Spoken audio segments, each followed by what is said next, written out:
Hello, എല്ലാവർക്കും നമസ്കാരം. സുഖം എല്ലാവർക്കും. ഇവിടെ നമ്മൾ ഇങ്ങനെ സുഖമായിട്ട് തട്ടിമുട്ടിയൊക്കെ ഇങ്ങനെ പോകുന്നു കേട്ടോ.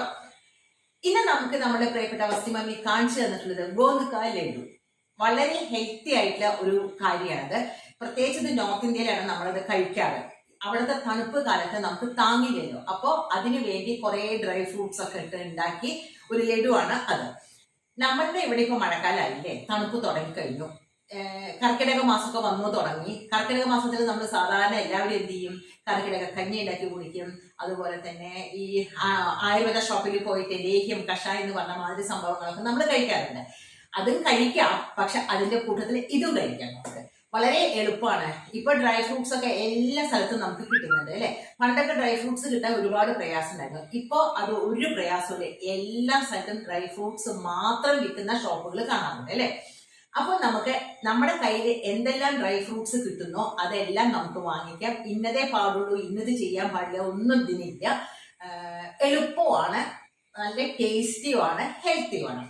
നമ്മുടെ കുട്ടികൾക്കും അതുപോലെ തന്നെ ഈ ബേക്കറി സാധനങ്ങളൊക്കെ വാങ്ങിച്ചു കൊടുക്കുന്നതിനെക്കാട്ടിലും ഇത് കുറച്ച് ഉണ്ടാക്കി വെച്ചാൽ അവരും നല്ല ഇഷ്ടത്തോടു കൂടി കഴിക്കുന്ന ഒരു സംഭവമാണ് ഗോതക്ക ലഡു. ഈ ഗോന്ത് എന്ന് പറയുന്നത് ഒരു തരം പശയാണ് കേട്ടോ, ഒരു തരം മരത്തിൽ നിന്ന് കിട്ടുന്ന പശയാണെന്ന് എനിക്ക് തോന്നുന്നു. പക്ഷെ പശയായിട്ട് നമുക്ക് കഴിക്കാൻ പറ്റില്ലല്ലോ. അതിനെ പിന്നെ ഓരോ കാര്യങ്ങളൊക്കെ ചെയ്തിട്ടൊക്കെ ഉണ്ടാക്കുന്ന ഒരു സംഭവമാണ് ഈ ഗോന്ത് എന്ന് പറയുന്ന സംഭവം എന്നാണ് എനിക്ക് തോന്നുന്നത് കേട്ടോ. എനിക്ക് അത്ര വലിയ ഉറപ്പൊന്നുമില്ല. നമുക്ക് നമ്മളുടെ പ്രിയപ്പെട്ട വസ്തിമമ്മി കാണിച്ചു തന്നിട്ടുള്ള ഗോതക്ക ലഡു എങ്ങനെ ഉണ്ടാക്കുന്ന ഓടിപ്പോയി നോക്കാം. ഗോന്ത് ഡ്രൈ ഫ്രൂട്ട്സ് ലഡു ഉണ്ടാക്കാൻ വേണ്ടിയിട്ടുള്ള സാധനങ്ങളാണ് നമ്മൾ ഈ കാണിച്ചിട്ടുള്ളത്. ഇത് തന്നെ എടുക്കണമെന്ന് ഞാൻ പറയുന്നില്ല. നമുക്ക് ഇഷ്ടമുള്ളത് എടുക്കാം, ഇതിൽ ഇഷ്ടമില്ലാത്തത് നമുക്ക് മാറ്റാം. നമ്മുടെ കയ്യിൽ എന്താണോ അത് എടുക്കാം കേട്ടോ. ഇതാണ് ഗോന്ത് എന്ന് പറയുന്ന സാധനം കേട്ടോ. നമ്മൾ എടുത്തു വെച്ചത് ഞാൻ ഇതിൽ കാണിച്ചിട്ടുണ്ട്. അതിൽ ചിലത് നമുക്ക് ഗീ റോസ്റ്റ് ചെയ്യണം, ചിലത് ഡ്രൈ റോസ്റ്റ് ചെയ്യണം കേട്ടോ. അപ്പോൾ ഗീ റോസ്റ്റ് ചെയ്ത കാഷ്യൂ നട്ടാണ് ഈ കാണിക്കുന്നത്. ഇതാണ് ഗോന്ത് എന്ന് പറയുന്നത്.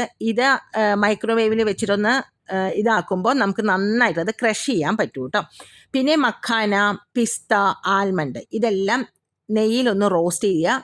അത് കഴിഞ്ഞിട്ട് അതൊന്ന് പൊടിച്ചെടുക്കുക.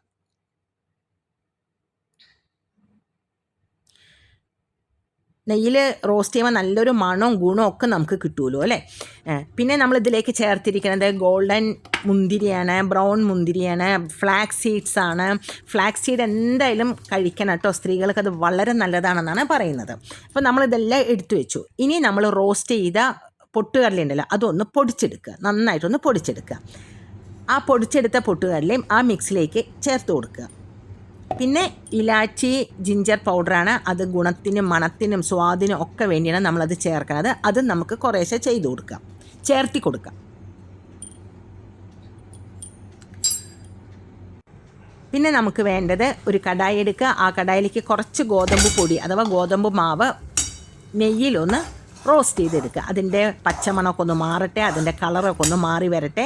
കരിക്കരുതേ, നന്നായിട്ടൊന്ന് കൈയെടുക്കാതെ ഇളക്കി അത് റോസ്റ്റ് ചെയ്തെടുക്കുക കേട്ടോ. എന്നിട്ട് അതും ആ മിക്സിലേക്ക് ഇട്ട് കൊടുക്കുക. നന്നായിട്ടൊന്ന് മിക്സ് ചെയ്യണം കേട്ടോ. എന്നിട്ട് പിന്നെ നമുക്ക് വേണ്ടത് മധുരം വേണ്ടേ, അപ്പോൾ അതിന് വേണ്ട ശർക്കര കുറച്ച് നെയ്യിൽ മെൽറ്റ് ചെയ്തെടുക്കുക കേട്ടോ. നല്ല ശർക്കര വേണേ. നന്നായി മിക്സ് ചെയ്ത നമ്മളുടെ ആ കൂട്ടുണ്ടല്ലോ, ആ കൂട്ടിലേക്ക് നമ്മൾ മെൽറ്റ് ചെയ്ത് വെച്ച ശർക്കര ഉണ്ടല്ലോ, ആ ശർക്കര അതിലേക്ക് ഒഴിച്ചു കൊടുക്കുക. നന്നായിട്ട് ഒന്നും കൂടി മിക്സ് ചെയ്തെടുക്കുക. പിന്നെ കുറച്ച് കസ്കസ് എടുത്ത് വയ്ക്കുക. അതിൻ്റെ പകുതി കസ്കസ് ആ കൂട്ടിലേക്ക് ഇട്ട് കൊടുത്തിട്ട് നന്നായിട്ടൊന്ന് മിക്സ് ചെയ്യുക. നമുക്ക് എത്ര ബോൾ വേണോ, എത്ര വലിപ്പം വേണോ അതിനനുസരിച്ച് നല്ല ടൈറ്റാക്കിയിട്ട് നമ്മൾ ബോൾസ് ആക്കുക. പിന്നെ നമ്മൾ ബാക്കി വെച്ച കസ്കസ് ഉണ്ടല്ലോ, അതിലേക്കൊന്ന് റോൾ ചെയ്തെടുക്കുക. അപ്പോൾ കാണാനും നല്ല ചന്തണ്ടാവും, കഴിക്കാനും നല്ല ടേസ്റ്റും ഉണ്ടാവും.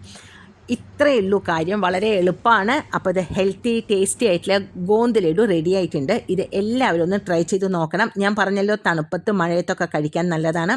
പിന്നെ നമ്മളുടെ കുട്ടികളുടെ സ്കൂൾ തുറന്നല്ലോ, അവർക്ക് സ്നാക്സ് ടൈം ഉണ്ടാവില്ലേ ഇടയ്ക്ക്, അപ്പോൾ നമുക്ക് ഇത് കൊടുത്തയക്കാം. അപ്പോൾ ഇത് എല്ലാവരും ഒന്ന് ട്രൈ ചെയ്ത് നോക്കൂ കേട്ടോ. വളരെ ടേസ്റ്റിയാണ്, വളരെ ഹെൽത്തിയാണ്. പിന്നെ എന്താ പറയാനുള്ളത്? പിന്നെ പ്രത്യേകിച്ച് ഒന്നും പറയാനില്ല കേട്ടോ. അടുത്ത വീഡിയോയിൽ കാണുന്നവരെ ബൈ. Thank you.